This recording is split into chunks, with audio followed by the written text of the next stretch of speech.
Hello students, hope you are all fine. आज की इस वीडियो में हम अपनी एक्सरसाइज 4.1 स्टार्ट करेंगे। एक्सरसाइज लेंथी है, इसलिए इस एक्सरसाइज को हम दो पार्ट्स में कंप्लीट करेंगे। तो पहला क्वेश्चन इसका just for the sake of MCQs है। इसमें आइडेंटिफाई करना है whether the following algebraic expressions are polynomial, yes और नो लिखना है बस। तो लास्ट वीडियो में हमने पॉलिनोमियल्स देखी थी कि क्या होती हैं। ये वो अलजेब्रिक एक्सप्रेशंस होती हैं जिसमें वेरिएबल की पावर सिर्फ पॉजिटिव इंटीजर्स हों, ठीक है, ना ही कोई नेगेटिव का नंबर हो, ना ही डेसिमल का नंबर हो, ना ही फ्रैक्शन हो और ना ही वेरिएबल के ऊपर स्क्वायर रूट हो। ये सब चीज़ें नहीं होनी चाहिए। वेरिएबल की पावर सिर्फ और सिर्फ पॉजिटिव इंटीजर होनी चाहिए। अगर आपने लास्ट वीडियो नहीं देखी तो काइंडली पहले वो वीडियो देख लें ताकि पॉलिनोमियल्स आपको अच्छी तरह से समझ आ दें। अब ये फर्स्ट वाली एक्सप्रेशन, हाँ जी, इसमें एक और ये बात थी कि वेरिएबल डिनोमिनेटर में नहीं होना चाहिए। अगर ये सारी चीज़ें होंगी तो वो अलजेब्रिक एक्सप्रेशन पॉलिनोमियल नहीं है। तो इसकी पहली अलजेब्रिक एक्सप्रेशन में आप देखें कि जो वेरिएबल है डिनोमिनेटर में आ रहा है, इसलिए ये पॉलिनोमियल नहीं है। सेकंड वाली भी पॉलिनोमियल नहीं है। क्यों नहीं है? क्योंकि इसमें वेरिएबल के ऊपर देखें रेडिकल साइन आ रहा है, इसलिए ये भी पॉलिनोमियल नहीं है। थर्ड वाली पॉलिनोमियल है क्योंकि इसमें पावर 2 है, इसमें पावर 1 है, यहाँ पे पावर 0 है। नंबर के ऊपर रेडिकल साइन आ सकता है लेकिन वेरिएबल के ऊपर रेडिकल साइन नहीं होना चाहिए, इसलिए ये पॉलिनोमियल है। फोर्थ वाली भी पॉलिनोमियल नहीं है क्योंकि इसमें डिनोमिनेटर में वेरिएबल आ रहा है, इसलिए ये भी पॉलिनोमियल नहीं है। सेकंड क्वेश्चन में हमने ये बताना है कि इनमें से कौन कौन सी एक्सप्रेशंस रैशनल एक्सप्रेशन है। रैशनल एक्सप्रेशन वो होती है जिसके डिनोमिनेटर में भी एक पॉलिनोमियल हो और न्यूमिनेटर में भी एक पॉलिनोमियल, न्यूमिनेटर और डिनोमिनेटर दोनों में पॉलिनोमियल हो। तो अब ये फर्स्ट वाली रैशनल एक्सप्रेशन नहीं है। क्यों नहीं है? क्योंकि इसके जो न्यूमिनेटर और डिनोमिनेटर दोनों ही पॉलिनोमियल्स नहीं है, इसलिए रैशनल एक्सप्रेशन भी नहीं है। सेकंड वाली रैशनल एक्सप्रेशन है। क्यों? क्योंकि इसके न्यूमिनेटर में भी पॉलिनोमियल है और डिनोमिनेटर में भी पॉलिनोमियल है। थर्ड वाली भी रैशनल एक्सप्रेशन है क्योंकि इसके न्यूमिनेटर में भी पॉलिनोमियल है और डिनोमिनेटर भी पॉलिनोमियल ही है। थर्ड वाली रैशनल एक्सप्रेशन नहीं है क्योंकि इसके न्यूमिनेटर और डिनोमिनेटर दोनों में वेरिएबल पे रूट आ रहा है, दोनों ही पॉलिनोमियल्स नहीं है, इसलिए ये रैशनल एक्सप्रेशन नहीं है। ओके जी, तो नेक्स्ट क्वेश्चन है reduce the following rational expressions to the lowest form. हमने इन रैशनल एक्सप्रेशंस को लोएस्ट फॉर्म में लिखना है। लोएस्ट फॉर्म का मतलब है कि जिस तरह ये 2/4 है, हम इनको डिवाइड करेंगे तो 1/2 आ जाएगा। इतना डिवाइड करना है कि वो एक्सप्रेशन मजीद आगे किसी नंबर पे डिवाइड ना हो सके, उसको लोएस्ट फॉर्म कहते हैं। तो अब यहाँ पे सिर्फ नंबर्स तो नहीं है, नंबर्स के साथ वेरिएबल्स भी हैं, तो हम इनको भी लोएस्ट फॉर्म में किस तरह से लिखेंगे। आपने 120 और 13 दोनों के फैक्टर्स बना लेने। ये मैं आपको बिल्कुल सिंपल तरीका बताने लगा। 30 अगेन 2 पे, 15, 3 और 5। 30 के फैक्टर्स बनाएंगे 2, 3 और 5।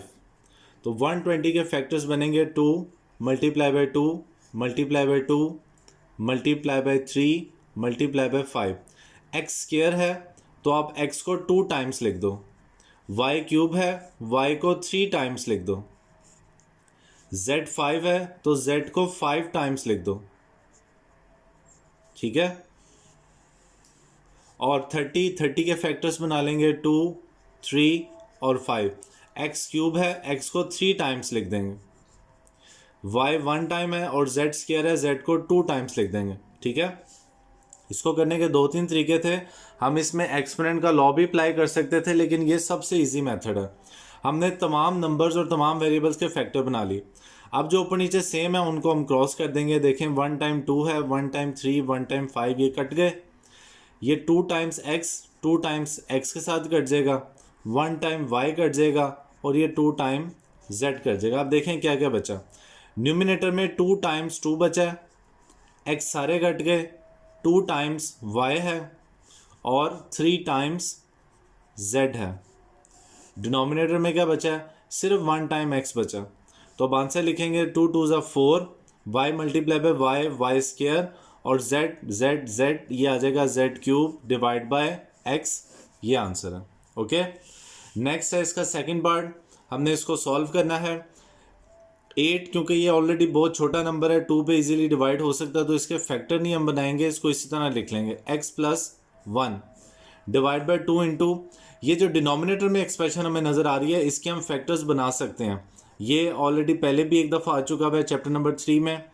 एक्स स्क्वायर को हम लिख सकते हैं एक्स का होल स्क्वायर, और 1 को लिखेंगे 1 का स्क्वायर। यहाँ पे फॉर्मूला बन गया ए स्क्वायर माइनस बी स्क्वायर के, जो कि बराबर होता है ए प्लस बी और ए माइनस बी के। तो यहाँ भी उसी तरह एक ए की जगह पे एक्स है, बी की जगह पे 1 है। A square minus B square ये बराबर होगा ए प्लस बी और ए माइनस बी के। तो एक्स स्क्वायर माइनस 1 की जगह पे हम लिख देंगे एक्स प्लस 1 और एक्स माइनस 1। अब जो कटिंग हो सकती है उसे काट देंगे, एक्स प्लस 1 से कट जाएगा, 2 8 के साथ कट के 4 आएगा। न्यूमिनेटर में आ गया 4a और डिनोमिनेटर में बचा x माइनस 1। ये इसका आंसर है। ओके जी। तो ये नेक्स्ट क्वेश्चन है थर्ड पार्ट, इसको भी हमने लोएस्ट फॉर्म में करना है, फ्रैक्शन उसने दी है। अब यहाँ पे आप देखें दो फॉर्मूलाज अप्लाई हो रहे हैं। जो न्यूमिनेटर में x प्लस वाई लिखा है ये ऐसे ही है जैसे a plus B whole square है, बस a की जगह पे x है, b की जगह पे y है। तो a plus B whole square होता है a square plus B square plus 2ab। इसी तरह a माइनस बी का स्क्वायर, ये फॉर्मूला यूज हो रहा है, तो ये आ गया a square plus B square minus 2ab। ये फॉर्मूला इसके बराबर होता है। आप अपने क्वेश्चन के आंसर में इस तरह से फॉर्मूलाज का साइड पे रेफरेंस दे सकते हैं। तो x प्लस वाई का स्क्वायर ओपन करेंगे तो ये आएगा x square plus y square plus 2xy, ये माइनस 4xy इसी तरह आ जाएगा। Divide by x minus y का स्क्वायर ओपन करेंगे x square plus y square minus 2xy, ठीक है। X square plus y square, ये प्लस 2xy और minus 4xy, plus minus minus और साइन बड़े नंबर का आता है, तो ये आ जाएगा minus 2xy divide by x square plus y square minus 2xy। अब आप देखें न्यूमिनेटर और डिनोमिनेटर दोनों में एक्सप्रेशन सेम है, ये सारी एक्सप्रेशन कट जाएगी और आंसर आ जाएगा 1, ठीक है जी। नेक्स्ट आप देखें इसका थर्ड पार्ट, ये सारी एक्सप्रेशन में हमने देखेंगे कि कहाँ पे कौन सा फॉर्मूला हम ओपन कर सकते हैं। तो आप देखोगे जो x cube minus Y cube है, इसका फॉर्मूला अभी हमने 4.2 में आगे सीखना है।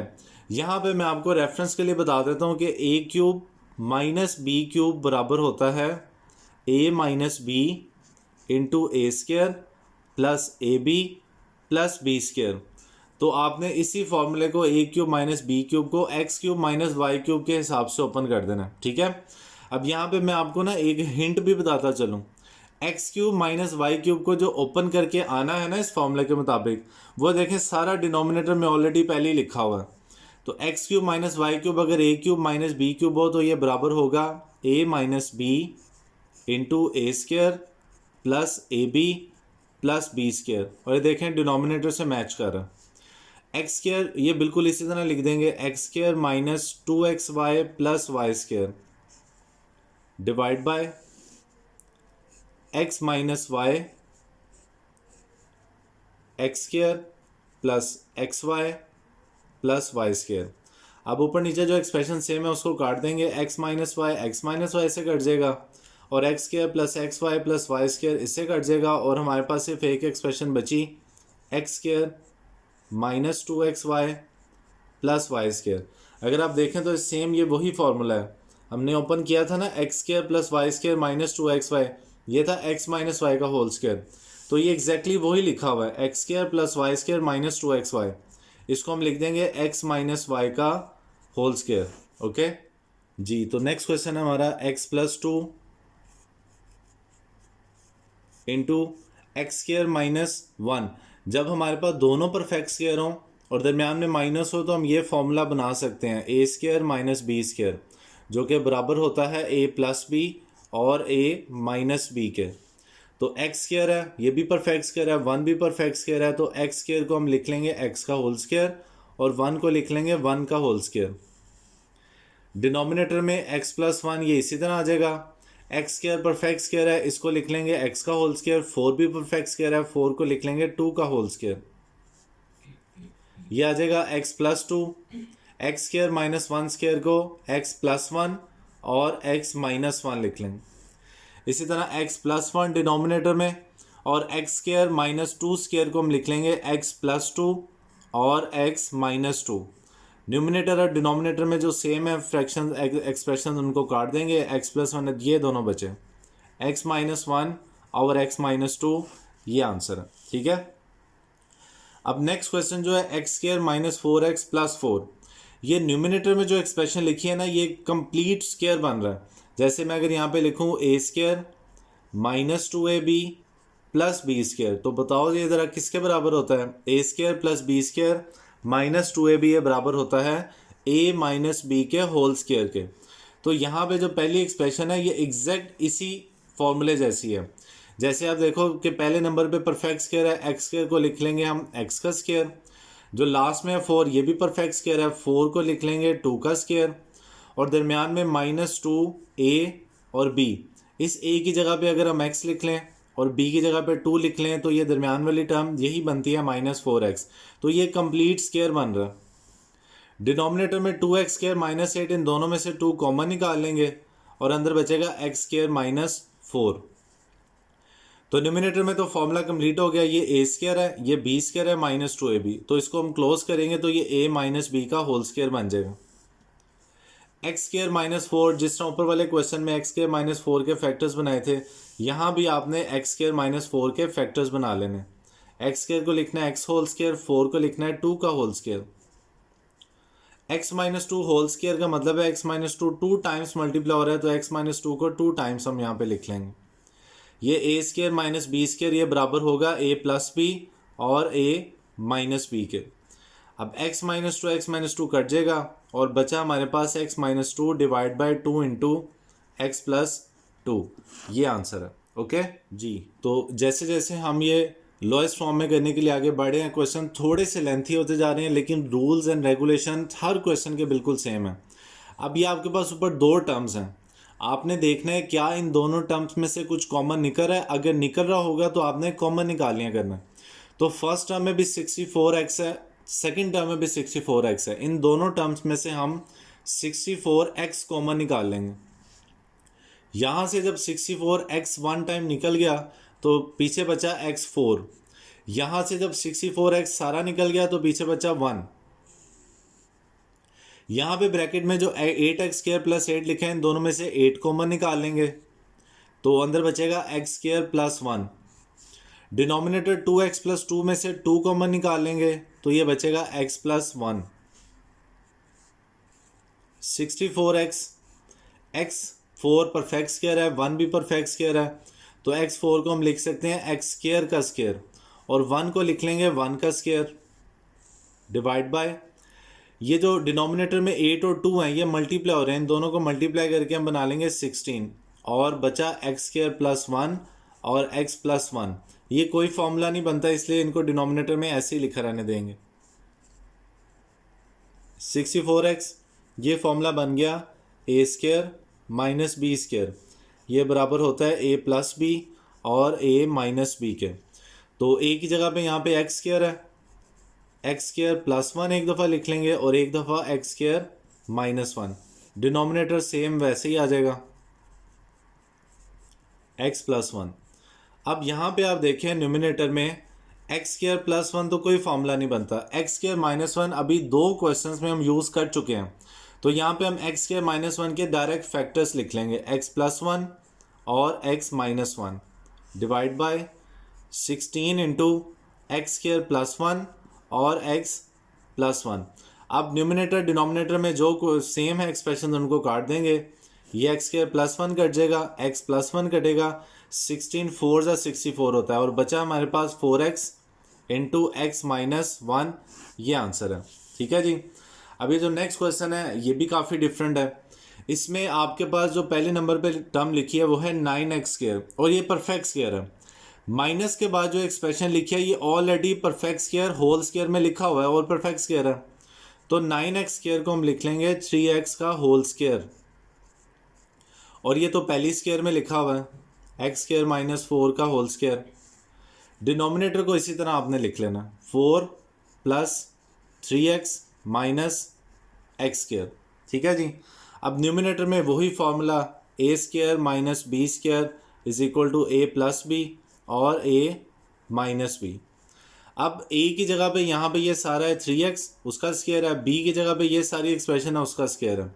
इनको लिख लेंगे एक दफ़ा प्लस में और एक दफ़ा माइनस में, x square minus 4 3x minus x square -4 divide by, आप देखें जब प्लस में लिखा है तो ब्रैकेट नहीं लगाई, ज़रूरत नहीं थी ब्रैकेट लगाने की, लगा भी सकते थे, लेकिन जब माइनस में लिखना आपने तो ब्रैकेट लाजमी लगानी है। 4 + 3x - x², इनको हम ब्रैकेट के अंदर अरेंज कर लेते हैं। x² प्लस का इसलिए x² पहले लिख लेते हैं, x² + 3x - 4, और इसको अरेंज कर लेंगे तो 3x, x² ब्रैकेट ओपन करेंगे, साइन चेंज हो जाएंगे, -x² + 4 डिवाइड बाय, डिनोमिनेटर वही आएगा 4 + 3x - x², x² + 3x - 4। यहाँ पे ब्रैकेट के अंदर हम इनको अरेंज कर लेंगे। x² क्योंकि माइनस का है तो इसको हम 0, 1, 2 पावर की लिहाज से अरेंज कर लेंगे। तो सबसे पहले +4 लिख लेंगे, फिर x वाली टर्म लिख लेंगे और फिर x² वाली टर्म लिख लेंगे। ठीक है, डिनोमिनेटर में है 4 + 3x - x²। अब यहाँ पे आप देखें 4 + 3x - x² इसके साथ मैच कर रहा है, ये सारी एक्सप्रेशन कट जाएगी और आंसर में आ जाएगा x² + 3x - 4।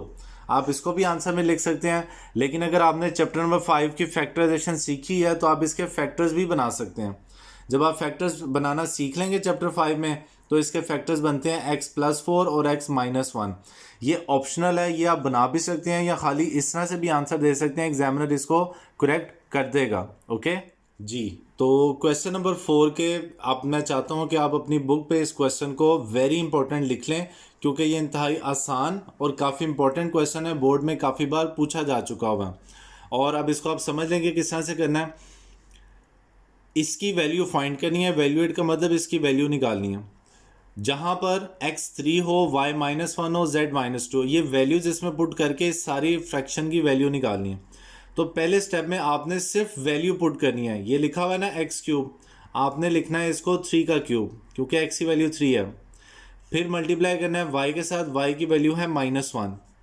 फिर 2 को मल्टीप्लाई करना है z के साथ, z की वैल्यू है -2 डिवाइड बाय, डिनोमिनेटर में x और z मल्टीप्लाई हो रहे हैं, x की वैल्यू है 3, z की वैल्यू है -2। तो फर्स्ट स्टेप में आपने सिर्फ वैल्यूज पुट करनी है और उससे अगले स्टेप में आपने सिर्फ पावर को सॉल्व करना है। 3 की पावर 3 होता है 27, 3 को 3 टाइम्स मल्टीप्लाई करना है बस, और किसी की पावर नहीं है। तो मैं देखो किसी को सॉल्व भी नहीं कर रहा, ऊपर से देख देख के नीचे नोट करी जा रहा। इससे होगा कि गलती के चांसेस कम हो जाएंगे। अब हम ब्रैकेट्स ओपन कर देंगे। 27 मल्टीप्लाई बाय -1 -27, -2 और -2 +4, 3 मल्टीप्लाई बाय -2 -6, -27 +4 ये आ जाएगा -23 डिवाइड बाय -6, माइनस माइनस से कटेगा, 23 डिवाइड बाय 6, ये आंसर आ जाएगा हमारे पास। ठीक है, अब नेक्स्ट भी इसी तरह है, इसमें हमने इसकी वैल्यू फाइंड करनी है। x, y और z की वैल्यू चेंज है, तो पहले x की वैल्यू पुट करेंगे -1, y की वैल्यू -9 और z की वैल्यू 4। डिनोमिनेटर में x की वैल्यू -1 और z की वैल्यू 4। -1 की पावर 3 होता है -1, और बाकी सारी वैल्यूज ऊपर से देख के आप नीचे नोट डाउन कर लें। ब्रैकेट ओपन करेंगे, -1 और -9 +9, 2 मल्टीप्लाई बाय 4 8, -1 मल्टीप्लाई बाय 4 -4, 9 - 8 1 और -4, इसको हम -1/4 भी लिख सकते हैं। ये इसका आंसर है। ठीक है, नेक्स्ट भी इसी तरह है, बस इसमें अब पावर्स हर जो वेरिएबल है उसकी दी हुई है, तो इसकी वैल्यू निकालनी है और ये वैल्यूज़ होनी चाहिए। x का स्क्वायर है तो 4 का स्क्वायर लिख लेंगे, y का क्यूब है तो -2 का क्यूब, z की पावर 4 है तो -1 की पावर 4 डिवाइड बाय x की पावर x 4 है, z -2, y -2 और z -1। पहले स्टेप में सिर्फ वैल्यूज पुट करनी है और अब हम पावर्स को सॉल्व करेंगे। 4 2 होता है 16, -2 की पावर 3 -8, -1 की पावर 4 +1 डिवाइड बाय, ये इसी तरह लिख लेंगे -2 और -1। 16 मल्टीप्लाई बाय -8, 16 को -8 के साथ मल्टीप्लाई करेंगे, प्लस माइनस माइनस होता है और साइन पॉजिटिव आता है, ये आ जाएगा 128। 5 मल्टीप्लाई बाय 1 -5, 4 2 8, 8 1 8 और माइनस माइनस प्लस हो जाएगा। -128 और -5 ये दोनों माइनस माइनस ऐड हो जाते हैं, साइन माइनस का आता है। -133 डिवाइड बाय 8 ये हमारा आंसर होगा। ओके स्टूडेंट्स, तो इस लेक्चर को अभी यहीं पे ख़त्म करते हैं। बकाया क्वेश्चन हम इसी वीडियो के नेक्स्ट पार्ट में कंप्लीट करेंगे। ओके।